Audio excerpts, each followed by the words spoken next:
Hello everyone, I am Ifra, hope you are doing well. So हमारा topic है आज का एडवर्ब क्लॉज। ठीक है, एडवर्ब क्लॉज क्या होता है, उसके एग्जाम्पल देखेंगे, क्या कब यूज़ करते हैं, ये सब देखेंगे, फंक्शंस देखेंगे उसके। ठीक है,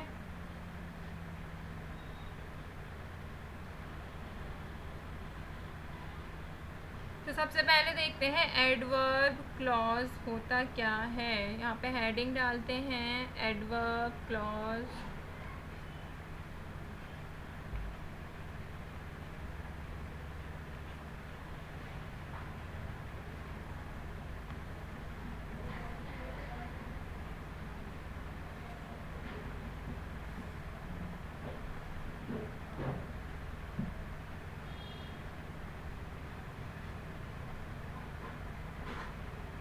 तो N adverb clause,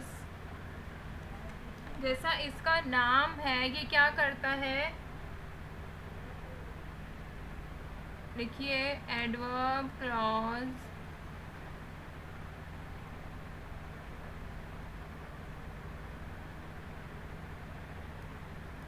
is a clause that does all the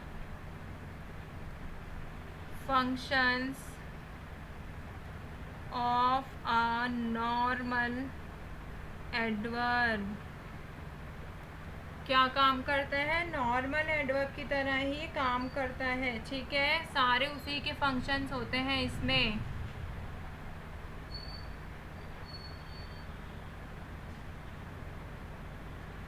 second point कह रहा है one can identify an adverb clause by. Adverb clause को कैसे आइडेंटिफाई कर सकते हैं, बाय आस्किंग, कैसे, when, where, how, who, how, why, how often, ये सब पूछ के हम क्या कर सकते हैं, एडवर्ब क्लॉज को आइडेंटिफाई कर सकते हैं। अगर किसी को एडवर्ब नहीं पता है, वैसे तो सबको पता होगा एडवर्ब क्या होता है। एडवर्ब क्या होता है, मॉडिफाइंग वर्ड्स होते हैं। ये वर्ब को भी मॉडिफाई करता है। अभी मैं लिख देती हूँ, एडवर्ब कैन मॉडिफाई, वर्ब को भी करता है, एडजेक्टिव को भी मॉडिफाई करता है, इवन ये खुद अपने आप एडवर्ब को भी मॉडिफाई करता है और होल सेंटेंस को भी मॉडिफाई करता है। ये इसके हमने सीरीज़ बना रखी है एडवर्ब की, तो आप वो देखिए जाकर एडवर्ब क्या होता है। अगर डिटेल में जानना है, वैसे मैंने आपको छोटा सा इंट्रो दे ही दिया है। इसका काम होता है डिस्क्राइब करना वर्ब को, एडजेक्टिव को, एडवर्ब को और होल सेंटेंस को। ठीक है, तो एडवर्ब क्लॉज की बात करते हैं। एडवर्ब क्लॉज भी वही काम करता है, सारे फंक्शंस वही होते हैं जो एक नॉर्मल एडवर्ब के होते हैं। और इसको हम पता कैसे लगाएंगे, identify adverb clause by asking when, where, who, whom,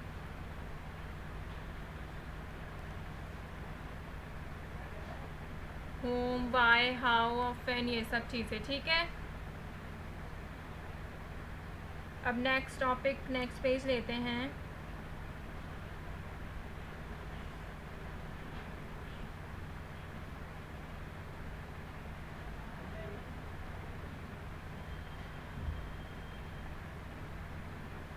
adverb clause होते कहाँ पर है, तो नेक्स्ट पॉइंट क्या कहता है, नेक्स्ट पॉइंट कहता है कि एडवर्ब क्लॉज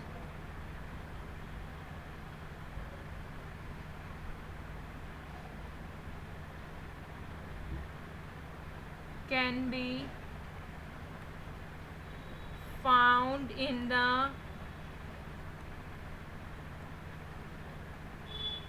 बिगनिंग या फिर मिडल और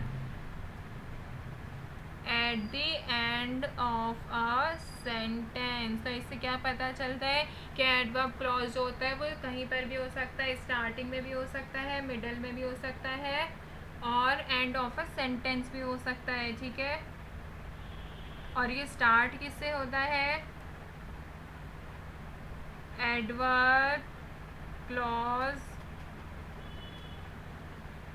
always begins with a subordinating conjunctions, ठीक है, जैसे कि after, if, before, because, although,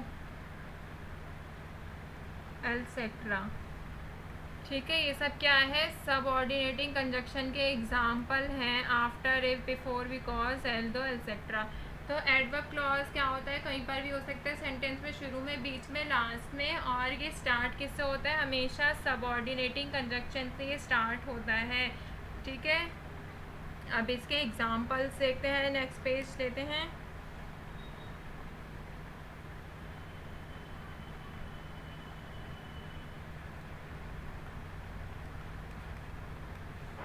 first example देखते हैं इसका।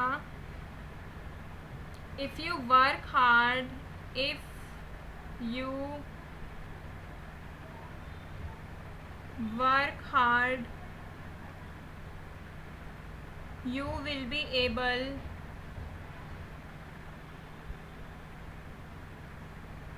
to good score। तो क्या कह रहे हैं? अगर तुम मेहनत करोगे, you will be able to good score।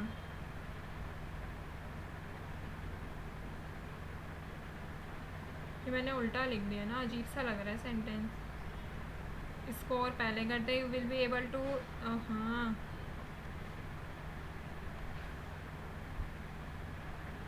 कि तुम अच्छा गुड स्कोर करोगे। ठीक है, इफ़ यू वर्क हार्ड, अगर तुम मेहनत करोगे, you will be able to score good, तुम कैसे स्कोर करोगे? अच्छा स्कोर करोगे। तो इसमें हम देखते हैं कि एडवर्ब क्लॉज कौन सा है। एडवर्ब क्लॉज आ रहा है हमारा स्टार्टिंग में, आपने पढ़ा था इफ़, अभी मैंने बताया था सबऑर्डिनेटिंग कंजक्शन से स्टार्ट होता है हमेशा एडवर्ब क्लॉज। तो इफ़ यू वर्क हार्ड, तो ये क्या है? बिगिनिंग से स्टार्ट हो रहा है एडवर्ब क्लॉज। ठीक है, इसमें क्या हो रहा है? कॉमा भी आ रहा है। तो दीज क्लॉजेज आर, ये जो क्लॉज है ये सबऑर्डिनेट और डिपेंडेंट क्लॉज है, ये अकेला खड़ा नहीं हो सकता। सेकंड एग्जांपल देखते हैं।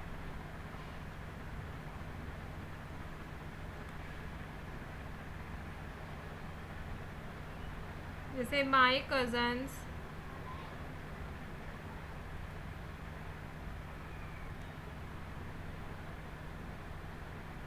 though they told us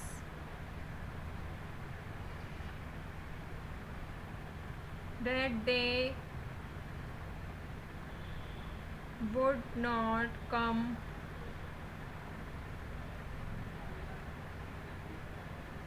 for the movie, they somehow made it। तो ये कह रहा है कि मेरे कज़न्स मुझसे कह दे टोल्डर्स, उन्होंने कहा था कि वो मूवी के लिए नहीं आ सकते, बट कैसे करके वो आ गए। They made it, somehow they made it. ठीक है, तो इस सेंटेंस में अगर आप देखेंगे कि एडवर्ब क्लॉज कहाँ आ रहा है? कॉमा के बाद। दो they told us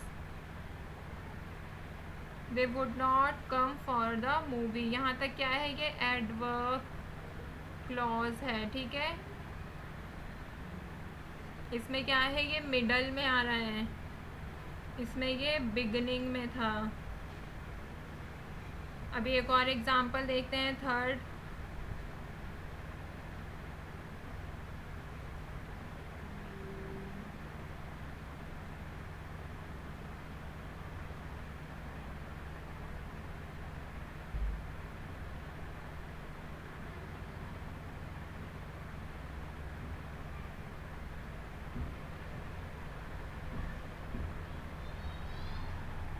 Priya was made to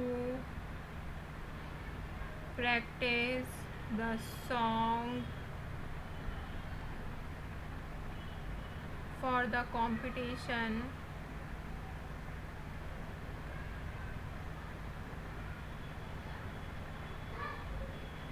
until she sang it perfectly. तो ये थर्ड सेंटेंस क्या कह रहा है? Priya was made to practise the song. Priya तैयारी कर रही थी सॉन्ग के लिए, किस लिए? For the competition. ठीक है, कंपटीशन की इसमें बात हो रही है। Until she sang it perfectly, तब तक वो परफेक्टली नहीं गा लेती। तो इसमें हमारा एडवर्ब क्लॉज क्या है? Until she sang it perfectly. ये क्या है? एडवर्ब क्लॉज कब आ रहा है? एंड में आ रहा है। ठीक है, तो इसी तरह हमने क्या देखा? हमने तीनों टाइप्स के देखे, बिगिनिंग, मिडल और एंड में एडवर्ब क्लॉज कैसे आता है।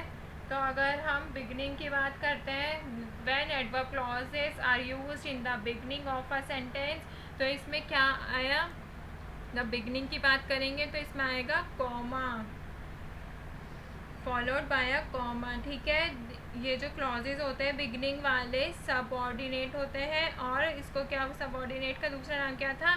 डिपेंडेंट क्लॉज होते हैं कि स्टैंड नहीं कर सकते अलोन। ठीक है, और जब बिगिनिंग वो मिडल की बात करेंगे, when adverb clauses are used in middle of a sentence, इसकी बात करेंगे तो इसमें क्या होता है कि जब मिडल में होते हैं एनक्लोज्ड विथ कॉमा। ये मिडल में है, एक तो पहले कॉमा आएगा और एक एनक्लोज, मतलब कि एंड में भी कॉमा आएगा, बीच में होते हैं कॉमा के,